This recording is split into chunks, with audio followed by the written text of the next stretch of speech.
આ તો એક ડૉક્ટર મેડિકલ બોગસ રિપોર્ટ આપ્યો, પણ બીજો એક ડૉક્ટર જે પકડાયો એણે તો 1200 લોકોને બોગસ ડૉક્ટરની ડિગ્રી આપી દીધી અને આ રીતસરનો એવો ધંધો કરતો હતો કે એક ડિગ્રી આપવા માટે 80,000 રૂપિયા વસૂલ કરતો હતો. નમસ્કાર. થોડા દિવસ પહેલાં સુરતની જેલમાંની એક એવી ઘટના બહાર આવેલી કે એક આરોપીએ બોગસ મેડિકલ સર્ટિફિકેટ બનાવેલું અને જે ડૉક્ટરે મેડિકલ સર્ટિફિકેટ બનાવેલું એની ધરપકડ કરવામાં આવેલી 2 દિવસ પહેલાં. હવે એની તપાસની અંદર પોલીસને મોટી એક માછલી પકડી લીધી છે. કારણ કે આ તો એક ડૉક્ટર મેડિકલ બોગસ રિપોર્ટ આપ્યો, પણ બીજો એક ડૉક્ટર જે પકડાયો એણે તો 1200 લોકોને બોગસ ડૉક્ટરની ડિગ્રી આપી દીધી અને આ રીતસરનો એવો ધંધો કરતો હતો કે એક ડિગ્રી આપવા માટે 80,000 રૂપિયા વસૂલ કરતો હતો. અને પાછો આ ડૉક્ટરનો આ પહેલો કેસ નથી. આની સામે 3 ગુના નોંધાયા છે અને સુરતની અંદર કુખ્યાત ડૉક્ટર તરીકે જાણીતો છે.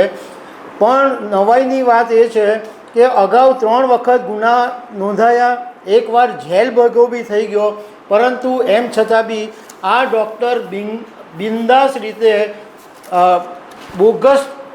બોગસ ડિગ્રી આપતો હતો. તો આના વિશે હું તમારી સાથે વાત કરીશ. મારું નામ રાજેશ શાહ છે અને તમે જોઈ રહ્યા છો ગુજરાતના સૌથી મોટા ડિજિટલ ન્યૂઝ પ્લેટફોર્મ ખબરછે.com. સુરતની લાજપોર જેલની અંદર એક આદિલ કરીને આરોપી હતો. એને જામીન મેળવવા માટે એક બોગસ સર્ટિફિકેટ ડૉક્ટર પાસે મેળવ્યું અને એ સર્ટિફિકેટ પર ખબર પડી કે આ તો બોગસ છે અને ડૉક્ટર શોભિત ઠાકુરની ધરપકડ કરવામાં આવી. એ પછી પોલીસને ઘણી બધી ખબર પડી અને પાંડેસરા પોલીસે જ્યારે પાંડેસરા વિસ્તારની અંદર જે બોગસ તબીબો ધંધો કરે છે એની ત્યાં રેડ પાડી અને એ રેડ પાડી અને 13 જેટલા બોગસ તબીબોને પકડી લેવામાં આવ્યા. નવાઈની વાત એ છે કે એમાંથી એક ડૉક્ટર હજુ તો ફેબ્રુઆરી મહિનામાં જ પકડાયેલો હતો અને એ પાછો એણે ધંધો શરૂ કરી દીધેલો હતો. જ્યારે પોલીસ અને ગાંધીનગરના આરોગ્યની ટીમે દરોડા પાડ્યા અને ડૉક્ટર રસેશ ગુજરાતી કરીને છે, જેનું પાલનપુર પાટિયા પર ઘર છે, ત્યાં દરોડા પાડવામાં આવ્યા. તો પોલીસને એટલી બધી ચોંકાવનારી વાતો મળી. ઘણા બધા દસ્તાવેજો પોલીસે જપ્ત બી કર્યા છે અને એવી વાત સામે આવી કે આ ડૉક્ટર રસેશ ગુજરાતી છે, એણે એક વેબસાઇટ શરૂ કરી હતી અને એ બિંદાસ 1200 લોકોને બોગસ ડિગ્રી આપી દીધી હતી. એટલું જ નહીં, પાછો દર મહિને એ લોકોની પાસે ફી બી વસૂલતો હતો અને એક ડિગ્રી આપવા માટે 70,000થી 80,000 રૂપિયા એ વસૂલતો હતો. તો તમે વિચાર કરો કે 80,000 રૂપિયા લેખે 1200 ડૉક્ટરોના ગણીએ તો લગભગ 10 કરોડ રૂપિયા તો એણે આમ જ ભેગા કરી દીધા છે. ડૉક્ટર રસેશ સહિત 13 બોગસ તબીબોને ઝડપી પાડવામાં આવ્યા છે અને જ્યારે ડૉક્ટર રસેશ ગુજરાતીને પોલીસે પૂછપરછ કરી તો ચોંકાવનારી વાત એ પણ સામે આવી કે 2017ની અંદર આ જ ડૉક્ટર રસેશ ગુજરાતી એણે 17 વર્ષની એક સગીરાનું ગર્ભપાત કરાવ્યું હતું અને એ છોકરીનું મોત થયું હતું. એ વખતે એને જેલમાં મોકલી દેવામાં આવ્યો હતો. અત્યારે રસેશની સામે 2 કેસ નોંધવામાં આવ્યા છે. એક કેસ છે નકલી ડિગ્રી આપવાનો અને બીજો કેસ છે જાનથી મારી નાખવાની ધમકી આપવાનો. વિજય યાદવ કરીને એક માણસે પોલીસની અંદર એવી ફરિયાદ કરી છે કે આ રસેશ ગુજરાતી અને એના જે માણસ મળતિયાઓ છે એ ધમકી આપતા હતા. કારણ કે એણે ડિગ્રી લીધેલી હતી, પરંતુ તે વખતે એને આઈડિયા નહીં હતો કે આ નકલી ડિગ્રી છે. તો એ પછી સતત પૈસા માટે આ ડૉક્ટર રસેશની જે ગેંગ હતી એ પૈસા માંગ્યા કરતી હતી. આ રસેશે શું કરતો હતો કે બોગસ ડિગ્રી તો આપી દે, પરંતુ રજિસ્ટ્રેશન અને રિન્યુઅલના નામે બી પૈસા વસૂલ કરતો હતો. દર મહિને 5,000 લેતો અને વર્ષમાં 5,000 રૂપિયા પણ વસૂલતો હતો. અને જે લોકો ફી નહીં આપે એના માટે એણે અમદાવાદમાં રહેતા ડૉક્ટર BK રાવતના નામે એ નોટિસ મોકલતો અને રીતસરનો ડર પેદા કરતો હતો.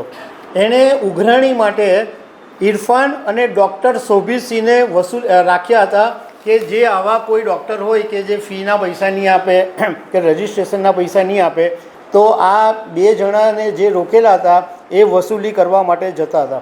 આ જ ડૉક્ટર શોભિતસિંહ કે જે વસૂલીનું કામ કરતો હતો એની પોલીસે 2 દિવસ પહેલાં બોગસ મેડિકલ સર્ટિફિકેટ આપવાના કેસમાં ધરપકડ કરેલી હતી. બીજો જે આ 13 બોગસ તબીબો જે ઝડપાયા એમાં ડૉક્ટર સમીમ અંસારીની ફેબ્રુઆરી મહિનામાં ધરપકડ થયેલી અને આ ધરપકડ એટલા માટે થયેલી કે 1.25 વર્ષની એક છોકરીને આ ડૉક્ટર સમીમ અંસારીએ ઇન્જેક્શન આપી દીધેલું અને એ 1.25 વર્ષની છોકરીનું મોત થયું હતું. ત્યારે આ સમીમ અંસારીની ધરપકડ થયેલી, પરંતુ એ પાછો બહાર આવી ગયો હતો અને બિંદાસ પાછો પાંડેસરાની અંદર પ્રેક્ટિસ એણે શરૂ કરી દીધેલી.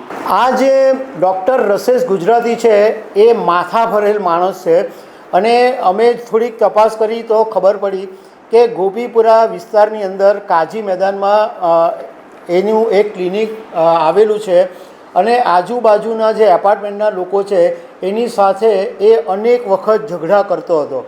એણે પોલીસની તપાસમાં એવું કીધું કે એણે ગોવિંદ પ્રભા આરોગ્ય સંકુલ સંસ્થાની સ્થાપના કરેલી અને એણે ગોવિંદ પ્રભા આરોગ્ય સંકુલ કોલેજ પણ બનાવી દીધી છે. અને પાછું પોલીસને એણે એમ કીધું કે હું કેટલા વખતથી મારો ધંધો નહીં ચાલતો હતો તો મારું નુકસાનીમાં હું છું, એવી વાત એણે પોલીસને કરી. હવે આ ઘટનાની અંદર પોલિટિક્સ પણ શરૂ થઈ ગયું છે. ભાજપના કેટલાક લોકોએ આરોપ લગાવ્યો કે આ ડૉક્ટર રસેશ ગુજરાતી છે એ કોંગ્રેસના ડૉક્ટર સેલનો પ્રમુખ છે. હવે કોંગ્રેસે એવી ચોખવટ કરી કે 2019 પહેલાં એ કોંગ્રેસનો ડૉક્ટર સેલનો પ્રમુખ હતો, પરંતુ 2019 પછી એ કોંગ્રેસ સાથે બિલકુલ સક્રિય નથી, કોંગ્રેસને કોઈ લેવા દેવા નથી. કોંગ્રેસે સાથે સાથે એમ પણ કીધું કે તમારી ભાજપની સરકાર 30 વર્ષથી છે તો તમે આને કેમ છાવરી રહ્યા છો? તમને તમારી પાસે માહિતી હતી, તમારી પાસે જો વિગત હતી, તમે એને જેલમાં મોકલેલો હતો તો એને તમે ધરપકડ કેમ નથી કરતા? તમે એની સામે પગલાં કેમ નથી લેતા?